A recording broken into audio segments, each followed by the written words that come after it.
Daniel chapter 2. And in the 2nd year of the reign of Nebuchadnezzar dreamed dreams, wherewith his spirit was troubled, and his sleep brake from him. Then the king commanded to call the magicians, and the astrologers, and the sorcerers, and the Chaldeans, for to show the king his dreams.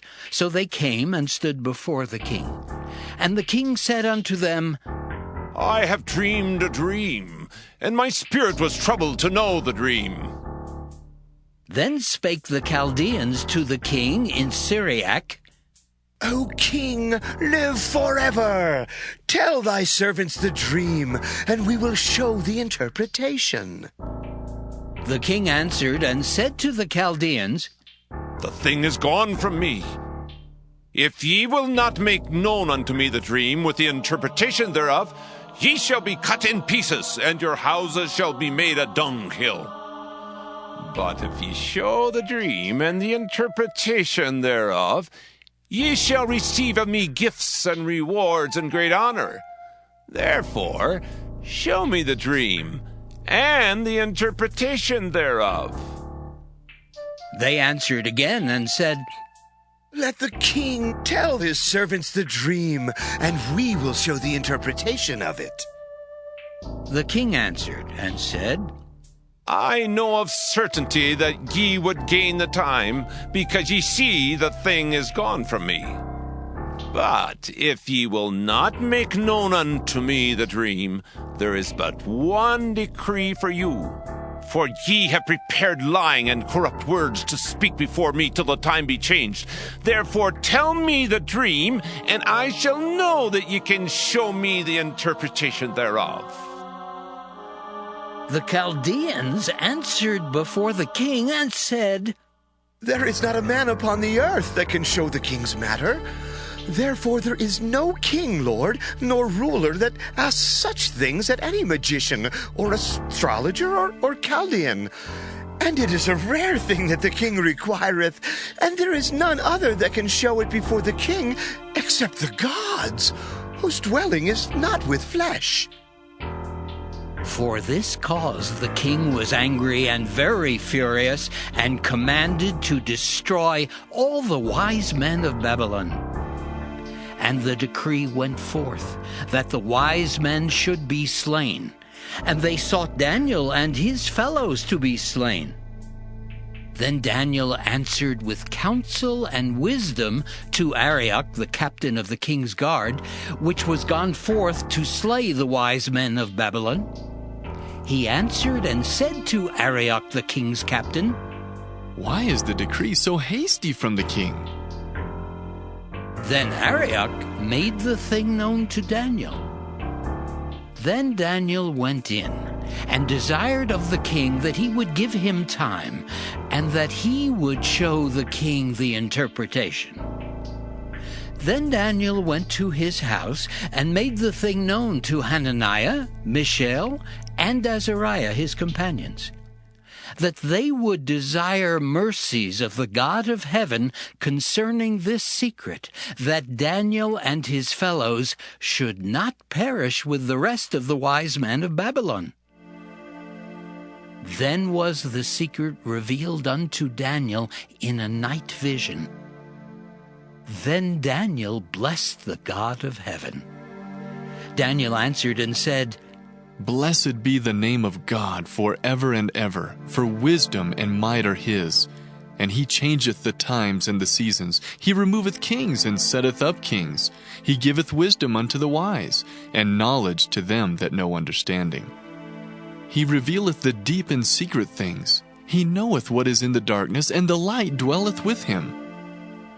I thank thee and praise thee, O thou God of my fathers, who hast given me wisdom and might, and hast made known unto me now what we desired of thee.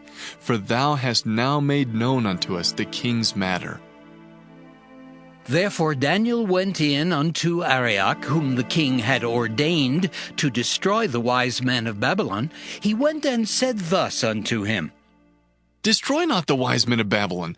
Bring me in before the king, and I will show unto the king the interpretation.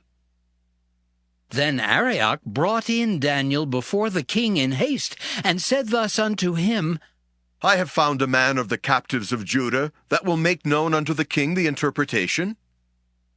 The king answered and said to Daniel, whose name was Belteshazzar, Art thou able to make known unto me the dream which I have seen, and the interpretation thereof? Daniel answered in the presence of the king, and said, The secret which the king hath demanded cannot the wise men, the astrologers, the magicians, the soothsayers show unto the king. But there is a God in heaven that revealeth secrets, and maketh known to the king Nebuchadnezzar what shall be in the latter days. Thy dream and the visions of thy head upon thy bed are these. As for thee, O king, thy thoughts came into thy mind upon thy bed, what should come to pass hereafter. And he that revealeth secrets maketh known to thee what shall come to pass.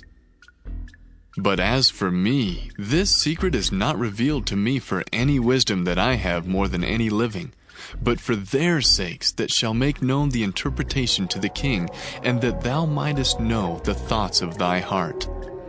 Thou, O king, sawest, and behold, a great image. This great image, whose brightness was excellent, stood before thee, and the form thereof was terrible. This image's head was of fine gold, his breast and his arms of silver, his belly and his thighs of brass, his legs of iron, his feet part of iron and part of clay. Thou sawest till that a stone was cut out without hands, which smote the image upon his feet that were of iron and clay, and brake them to pieces. Then was the iron, the clay, the brass, the silver, and the gold broken to pieces together, and became like the chaff of the summer threshing floors.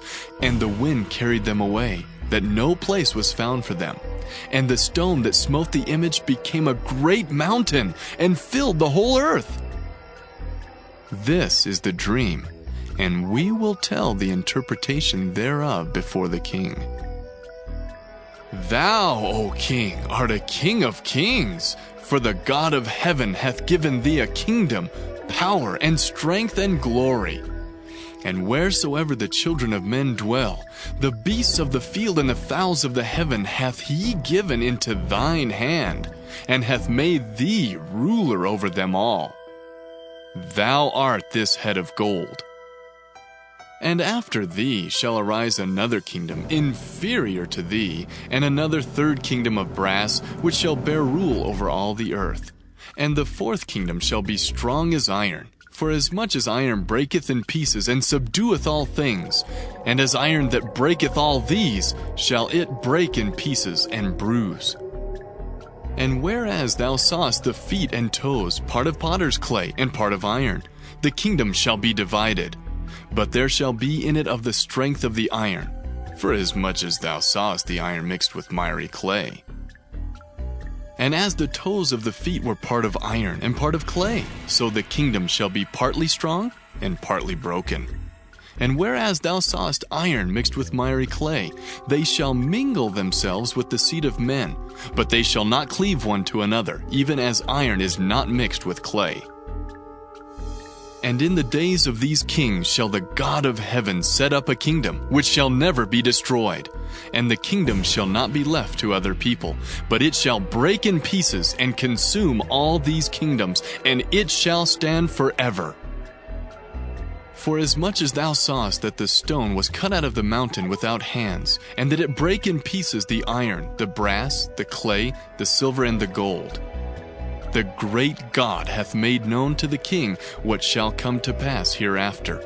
And the dream is certain, and the interpretation thereof sure. Then the king Nebuchadnezzar fell upon his face and worshipped Daniel, and commanded that they should offer an oblation and sweet odors unto him. The king answered unto Daniel and said, Of a truth it is, that your God is a God of gods, and a Lord of kings, and a revealer of secrets, seeing thou couldst reveal this secret.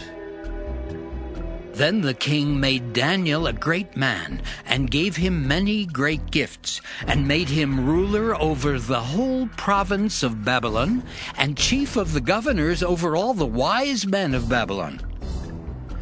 Then Daniel requested of the king, and he set Shadrach, Meshach, and Abednego over the affairs of the province of Babylon, but Daniel sat in the gate of the king.